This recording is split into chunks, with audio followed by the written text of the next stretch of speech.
গাট্টু চিঙ্কি আর oral examination. সব বাচ্চারা তাদের ক্লাসে বসেছিল আর হিন্দি ম্যাম সবাইকে ব্যাকরণ পড়াচ্ছিলেন। বাচ্চারা, এবার তোমাদের ফাইনাল এক্সামের সিলেবাস শেষ হয়ে গেছে আর খুব তাড়াতাড়ি এক্সামের ডেটও চলে আসবে। এটা শুনে সব বাচ্চারাই ভয় পেয়ে যায়, কিন্তু ওরা কিছু বলবে তার সুযোগ পাওয়ার আগেই good afternoon ma'am. Good afternoon বাচ্চারা, আমি তোমাদের ওরাল এক্সামের শিডিউল বলতে এসেছি। কি ওরাল এক্সামিনেশন?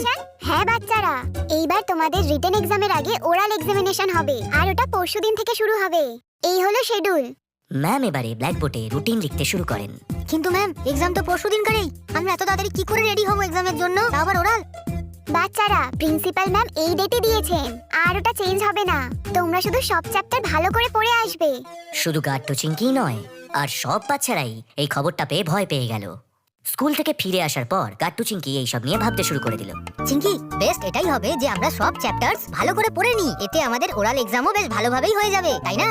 ঠিক বলেছিস গাট্টু, আমি তো বলে বলে মুখস্থ করব। হ্যাঁ, তারপর আর কি, গাট্টু চিঙ্কি নিজেদের চ্যাপ্টার মুখস্থ করতে ব্যস্ত হয়ে গেল খুব মন দিয়ে। গাছের পাতা সবুজ সবুজ সবুজ সবুজ, গাছের পাতা হলুদ সবুজ।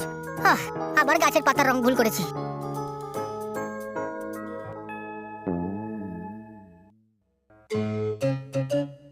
ওফো গাট্টু, এটা কি? সামনে দেখে চলো না, যদি সব প্লেট পড়ে যেত তুমি কি করতে? ও সরি মা, আমি এবার শুধু লিভিং রুমে গিয়েই পড়বো। কিন্তু তুমি রুমে কেন যাচ্ছ না গাট্টু? ওখানে তো চিঙ্কি চিল্লে চিল্লে পড়ছে, একই জায়গাতে আমরা দুজন চিল্লে চিল্লে পড়তে পারবো না মা। এইভাবে তোমাদের দুজনের কিচ্ছু মনে থাকবে না, এইভাবে করলে হবে না। তোমায় বিষয়গুলো বুঝে নিয়ে পড়তে হবে। কি? তখনই ওখানে চিঙ্কিও চলে আসে। হ্যাঁ, পড়াটা শুধু মুখস্থ করো না, পড়াটা বুঝে পড়ো। এতে বলছে গাছের কাণ্ডের রং বাদামি আর পাতার রং সবুজ, বুঝলে? ও হ্যাঁ মা, আমি তো বুঝতেই পারছিলাম না এটা কি জিনিস, শুধু মুখস্থই করে যাচ্ছিলাম, ওই জন্যই ভুলভাল বলছিলাম। তো তার মানেটা হলো গাছের পাতা সবুজ, বুঝে গেছি। ঠিক বলেছো গাট্টু, এবার ভালো করে বুঝে পড়ো। আর তুমিও চিঙ্কি। আচ্ছা মা। গাট্টু চিঙ্কি খুব মন দিয়ে নিজেদের চ্যাপ্টার মুখস্থ করতে শুরু করলো। দেখতেই দেখতে ওরাল এক্সামের দিনটা চলে এলো। বাচ্চারা, তোমাদের ওরাল এক্সামিনেশন পাশের রুমে হবে। তোমরা রোল নাম্বার অনুযায়ী বাইরে দাঁড়িয়ে থাকবে। যার নাম্বার আসবে আমরা তাকে ক্লাসে ডেকে নেব। বাবা ভালো হয়েছে, আমার রোল নাম্বার 20। কিন্তু আমার তো 5, আমাকে তো আগে যেতে হবে। ও নো, থ্যাঙ্ক গড, আবার তো গাট্টুরও পড়ে। ওরে চিঙ্কি, আমরা দুজন তো ফাইসা গেলাম রে, এবার কি করুম কদে কি? চলো চলো বাচ্চারা, আর কথা নয়, এবার লাইন করো। বেচারা বান্টিকে এক্সামের জন্য সবার আগে দাঁড় করিয়ে দেওয়া হয়। ওর পেছনে বাকি বাচ্চারাও দাঁড়িয়েছিল। জানি না কি হইব এবার, আমার তো বড্ড ভয় লাগতাছে। চিন্তা করিস না বান্টি, সব ঠিকঠাক হবে, গুড লাক। রোল নাম্বার 1 ভেতরে এসো। ও নো, আমি যাইলাম বন্ধুগণ। বান্টি এক্সাম দেওয়ার জন্য রুমের ভেতরে চলে যায়, আর গাট্টু চিঙ্কি আর তাদের বন্ধুরা ক্লাসের বাইরে দাঁড়িয়ে ভেতরে কি চলছে সেটা শুনবার জন্য ছটফট করতে শুরু করলো। ভেতরে কিচ্ছু শুনতে পাচ্ছি না, জানি না ম্যাম কি জিজ্ঞেস করছে। আরে গুড্ডি, তুই ওই গাছের পাতা সবুজ চ্যাপ্টারের কোশ্চেনগুলো মুখস্থ করেছিস নাকি? হ্যাঁ, সবাই বলছে যে ম্যাডাম গাছের পাতার রং জিজ্ঞেস করবে। কি? কোন প্রশ্ন? আরে ওটাই, যে গাছের পাতার রং কি বল। ও হ্যাঁ হ্যাঁ, আমি তো পড়েছিলাম। ও নো, আমার তো এটা মনেই নেই। এবার আমি কি করব? আর মাত্র 4 জন বাকি। আরে চিঙ্কি, কেস খেয়েছিস। ঠিক আছে চিঙ্কি, আমি অ্যানসার বলে দিচ্ছি, তুই মনে করে নে, বুঝেছিস? হ্যাঁ গাট্টু, ঠিক আছে। দেখ, আমরা দূর থেকে গাছ দেখলে কিরকম লাগে, সবুজ, তাই না?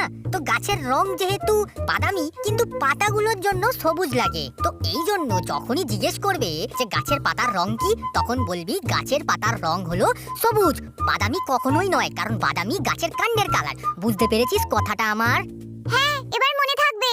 তখনই বান্টি ক্লাস থেকে বাইরে চলে আসে আর ম্যাম বলে ওঠেন, রোল নাম্বার 2। আরে আরে বান্টি, কেমন গেল? ম্যাম তোকে কি জিজ্ঞেস করলো বান্টি?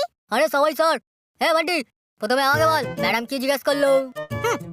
আমি তোরে কেন কইতে যাব? কারণ আমি তোকে বলছি, তাড়াতাড়ি বলবি নাকি? আরে ওকে ছাড় বান্টি, তুই তাড়াতাড়ি বল না, ম্যাডাম কি বকছে বল। না না বন্ধুগণ, ম্যাডাম অনেকগুলো প্রশ্ন করতেছে আর সাথে উত্তরও চাইতেছে, আমি একদম নার্ভাস হয়ে পড়ছিলাম। কি অনেকগুলো? কি কি কে জানি না এবার কি হবে আমাদের। ঠিক কইছিস গাট্টু, আমি তো একখানো কোশ্চেনের আনসার দিতে পারি নাই। আর দেখতে দেখতে চিঙ্কির রোল নাম্বারটাও শেষ পর্যন্ত চলেই এলো। Roll number 5। Yes, yes ma'am. May I come in? Yes, Chinky. Come inside and sit. Thank you, ma'am. Okay, Chinky. First, give your introduction. Introduction? Ma'am, my name is Chinky. I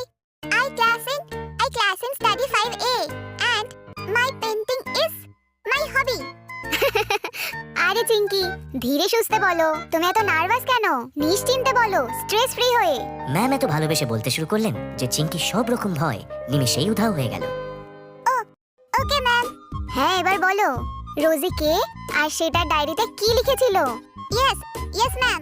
tension মুক্ত হওয়ার পর চিঙ্কি সব answer ঠিক ঠিক দিতে শুরু করে আর সব অ্যান্সার দিয়ে বাইরে চলে আসে। চিঙ্কি চিঙ্কি কেমন ছিল? সহজ ছিল গাট্টু। আমি একটু গড়বড় করেছিলাম, কিন্তু ম্যাম এত ভালোবেসে কথা বললো যে আমার সব ভয় একদম চলে গেল। কি কি সত্যি? হ্যাঁ, আর যে যে কোশ্চেন ম্যাম জিজ্ঞেস করলো আমি ওগুলো সব পারতাম, আর আমি ফটাফট শুনিয়ে দিলাম। আর যেটা তুই আমাকে বলেছিলি আমি তো ওটাও শুনিয়ে দিয়েছি। ও, তাহলে তো তুই খুব লাকি চিঙ্কি। এবার তো আমার ভয় লাগছে ম্যাডাম যাতে আমাকে ভুলভাল কোশ্চেন না জিজ্ঞেস করে নেয়। হ্যাঁ, দেখবি এরকমই হবে। ম্যাডাম তোকে খুব ভুলভাল প্রশ্ন জিজ্ঞেস করবে আর তুই একটাও বলতে পারবি না। কি? ওই মন্টির বাচ্চা, গাট্টু ভয় পাস না, সব ঠিক হবে। শুধু চিল কর আর শান্ত মাথায় সব পড়াগুলো মনে কর। ওকে চিঙ্কি। আর কিছুক্ষণ বাদেই গাট্টুর টার্নটাও চলে এলো, আরও ভেতরে চলে গেল। হ্যাঁ গাট্টু, বলো গাছের পাতার রং কি? গাছের গাছের পাতা বাদামি। কি? গাট্টু তুমি ভুল বললে। ভালো করে শোনো, তুমি এত নার্ভাস কেন? শান্তভাবে বলো। আচ্ছা, প্রথমে লম্বা শ্বাস নাও। গাট্টু লম্বা নিঃশ্বাস নিয়ে তারপর একে একে উত্তর বলতে থাকে। হ্যাঁ ম্যাম, গাছের পাতার রং হলো সবুজ। Very good Gattu. এবার নেক্সট কোশ্চেন। আর এইভাবেই গাট্টুও নিজের সব উত্তরগুলো সঠিক দিতে শুরু করে আর ওর ওরাল এক্সামটাও খুব ভালো যায় আর ও মনের খুশিতে বাইরে চলে আসে। কেমন হয়েছে গাট্টু? একদম দারুণ চিঙ্কি। আরে বাহ, আমাদের সবার এক্সামই ভালো হলো। We rock. ইয়েস, আমরা করছি।